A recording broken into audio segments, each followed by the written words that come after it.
The river before the blade, appreciating what is given before it arrives. The mountain village of Kurotani sat where mist gathered every morning, as if the land itself paused to breathe before beginning the day. From the narrow paths came the sound of sandals, and from the fields the steady rhythm of work, but above it all stood the training yard, quiet and patient.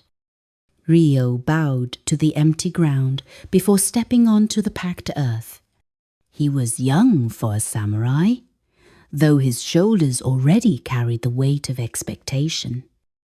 His father's armor hung in the house behind him, polished but unused, a promise and a reminder at the same time. Ryo wanted his future to arrive faster. He wanted the recognition, the rank, the certainty that his life was moving in the right direction. Each morning he trained harder, pushed longer, and left the yard frustrated, feeling as though something invisible was holding him back. His teacher, Master Akio, watched without comment. The old samurai's hair was white, his posture relaxed, his presence steady like a river that had no need to prove it could flow. One evening, as the sun lowered behind the pines, Ryo struck the wooden post again and again until his hands burned. He stopped only when his breath became sharp and uneven. "You fight the post as if it owes you something," Akio said quietly. Ryo bowed, embarrassed. "I fight because I am ready for more," he replied. Yet nothing changes. Akio nodded, as though hearing something familiar. "Come with me tomorrow," he said, "before dawn." They left the village while the sky was still dark, following a narrow trail that descended toward the river. The air was cool, and Ryo could hear water long before he could see it. When they reached the bank, Akio sat on a smooth stone and motioned for Ryo to do the same. The river moved swiftly, carrying leaves, branches, and reflections of the sky without effort. "Tell me," Akio said, "what do you fear?" Ryo hesitated. "That I will train my whole life and never become what I am meant to be." Akio watched the water. "And what do you trust?" Ryo searched for an answer and found none. Akio picked up a leaf and placed it gently on the surface of the river. It floated, turned once, and disappeared downstream. "Fear clings," Akio said. "Faith floats." They returned to the village in silence, but Ryo felt unsettled, as though the river had followed him home. Days passed. Ryo continued training, but Akio changed nothing in the routine. What changed was Ryo's attention. He began to notice how often his thoughts leapt ahead, demanding proof, demanding results. One morning, frustrated again, he confronted Akio. "You teach patience," he said, "but patience does not fill an empty future." Akio smiled faintly. "You believe the future is empty because you are waiting for it to arrive before you appreciate it." That evening, Akio gave Ryo a task.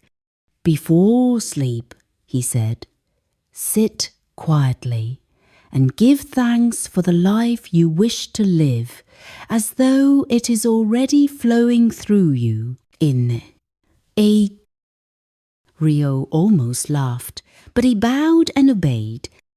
The first night felt foolish.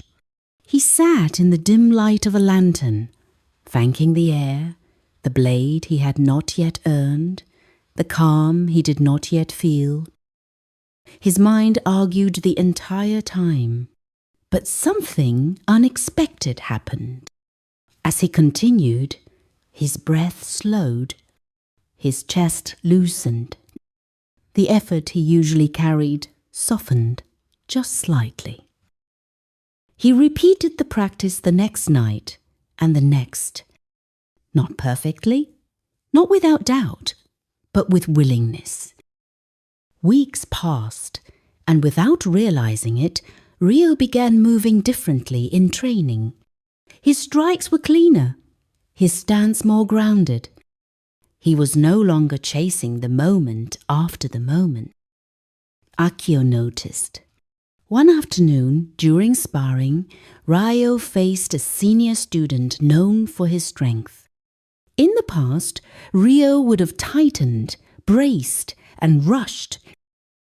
This time, he breathed.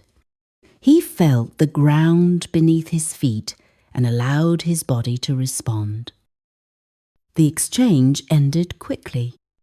Rio found himself standing, blade poised, the match complete. Silence filled the yard. That evening, Akio led Rio back to the river. The water was higher now, fuller from recent rains. "You see," Akio said, "the river did not become strong by worrying about the ocean." Rio watched the current and felt something settle inside him. "I was afraid," he said quietly, "that if I trusted, I would lose control." Akio nodded. "Faith is not giving up control," he said. "It is releasing the illusion that you ever had it." Rio understood then. His struggle had never been with skill or effort. It had been with his resistance to the moment he stood in. From that day forward, he trained with appreciation rather than demand. He thanked each lesson before it revealed its outcome. He trusted the flow that had always been moving beneath his feet. Seasons turned. One morning, Akio presented Rio with his blade, wrapped carefully in cloth. Rio bowed deeply, gratitude rising not from surprise, but recognition. The river continued to flow, and Rio, at last, flowed with it.